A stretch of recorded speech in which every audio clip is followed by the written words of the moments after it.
Hello DragonSoul players, this is ErgotProxy bringing you another set of tips and tricks for our favorite game. And so we are in the middle of a contest that pays for using various tokens. So earning them in Expedition is of course awesome, because then you can spend them and get more rewards. So let's talk about the best way to be set up to win Ludicrous Expedition.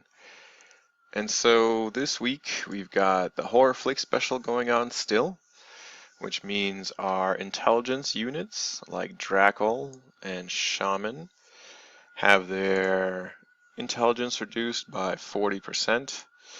So that's not terrible. It doesn't make them entirely non-useful, but it does certainly decrease their magic damage.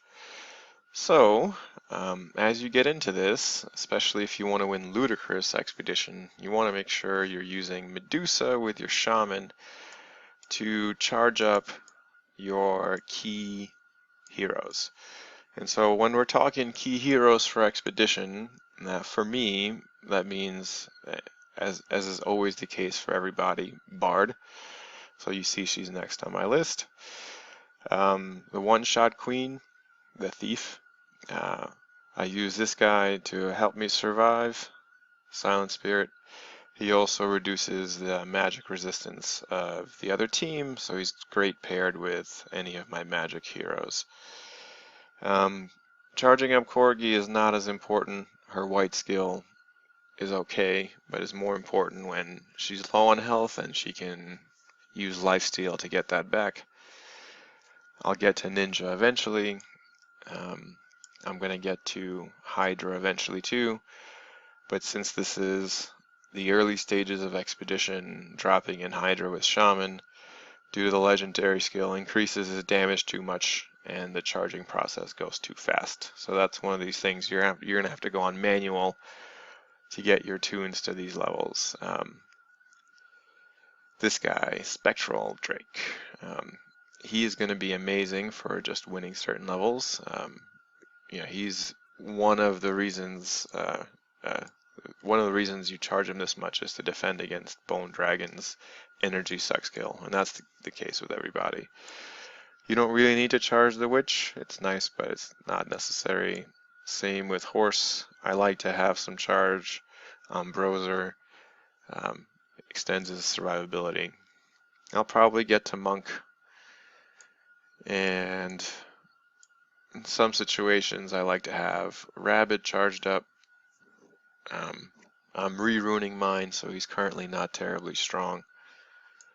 And these are my less strong heroes, but I also want to point out this spider. This spider is key to winning some expeditions. If I had a stronger elf with a legendary skill who breaks shields, he would be really nice to have around too. I'm working on my Kraken, but you'll see, maybe see in some of these fights he's very usable due to his initial debuff. Alright, so let me show you one stage of how this charging process works. Medusa here, you see she can hit right from the beginning and she can hit again, which would be a waste. However, that means she can hit immediately afterwards when her first Heart of Stone spell is over, and Shaman of course just does damage over time, so we don't even need to hit anybody, we just need to chill. So we'll freeze and we'll cast the Shaman and the fight will be over. And so you guys can watch as these build up. Don't even touch them.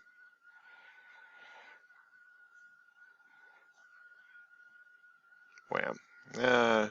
This girl got a little hurt. I would say in some situations you can dump in a healer or dump in something else, but you get the point. She's currently about half health. It would be very easy for me to just drop in a Corgi or a healer or something else and bump her back up. Alright, I will show you the last few stages of this expedition next. So we've got 2 fights left. We took some heavy losses in some of the previous fights. I lost our horse and down pretty low on some of our other tunes. And we're facing a fairly tough lineup due to the combo of Bone and Spirit Wolf. They're coming out fast. And there's magic resist debuff being increased by Spirit Wolf. So all around tough fight. So I expect I'll need all I get from these tunes, and we'll probably still take heavy losses. So we'll see what happens. Put everything on auto at this point since I can't keep up with the speed. Awesome, we got a silence from the thief. Let's see what else happens. Hopefully our bard survives long enough to do some damage. Come on, bard. Alright, cool. I don't know if she'll survive the entire fight, but at least she'll help. Problem with Thief is, of course, as long as this Silent Spirit is here, he's going to block quite a bit of the damage coming through. That's, of course, the advantage of our Silent Spirit, too. So the faster we kill him, the better. Unfortunately, Spirit Wolf is working hard from back there to make sure that all of our other tunes are dead. So we'll see how this works out. His wall is down, so we can do some damage. Oh, at least the witch is dead. So, unfortunately, our corgi's dead, but our wall's up. Bone's dead. Hopefully, Spirit Wolf from back there is not going to do too much damage. We'll see. Oh, there goes our bard. So, we'll have to probably cover this in 2 stages, which is fine. We're getting to the end of this expedition, so hopefully we'll be able to take care of the final fight without too much of an issue. I hope my witch survives past the end here. Alright, so we're going to keep that attack, and we've got our spider. So our spider is going to eat this guy, or her actually, because he's actually not too strong. And I don't mind the wall if he's not protecting anybody. And then you can use this fight to try to charge up whatever characters you're going to think are going to help you win the next fight. So for me, the goal is to try to get these characters ready for the next fight. There aren't any healers, so I'm actually not going to leave the witch in. So let's see. I might put in the spectral just because I want him to get charged, or I might put in the shaman just because I want him to hit pretty hard starting with the next fight. Tough choice. A spectral affords you some protection, but a supercharged shaman along with everybody else here might win you the battle. So I'm going to drop him in, and you guys will see what happens. We'll eat her.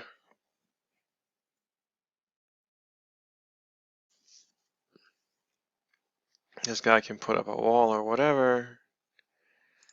Might as well give it 1 charge so they start roasting.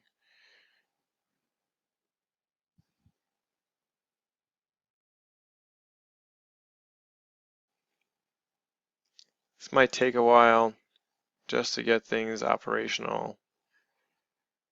And of course I can easily cast this spell and things would be over. But here you can see we're filling up on the other ones and I don't want to cast anything. So this should be over fairly quickly. If I need it sped up, I can activate something, but I think 40 seconds is plenty. There you go. There's our fully charged team for the next stage.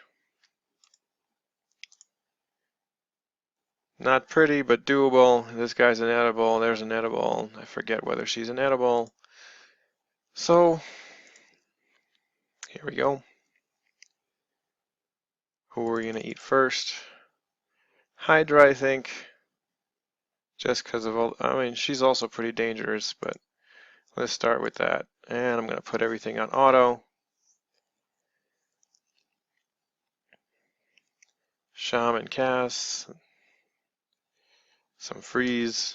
Now we have our own Drackle. Let's throw those things a few times. She's gonna eat somebody else too. Awesome. He's helping us out there. Last meal of the day. And there goes your expedition win. I hope you enjoyed that. I certainly did, because now I've got some extra coins to spend and extra tokens to spend. This is a nice rune. Basic damage growth in the mist category with some healing, cooldown, max health, and magic resist. It's not ideal, but there are some characters that could use magic resist that benefit from basic damage growth.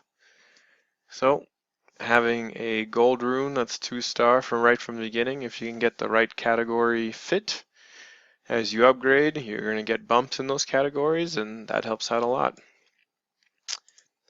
Alrighty, well, thankfully I've got another reset today, and I'll do that so I can get more expedition tokens, because this contest is pretty neat, and I'm hoping to progress to maybe the top level as a result of all these tokens. I hope you enjoyed today's expedition lesson. I don't want to call it a lesson, expedition tips and tricks. And if you like the content, please subscribe. If you'd like to see full expeditions, do say something in the comments. I've been cutting out beginnings and middles just to save some time, but if you guys want a full set sometime, do let me know. Alright, enjoy playing the game.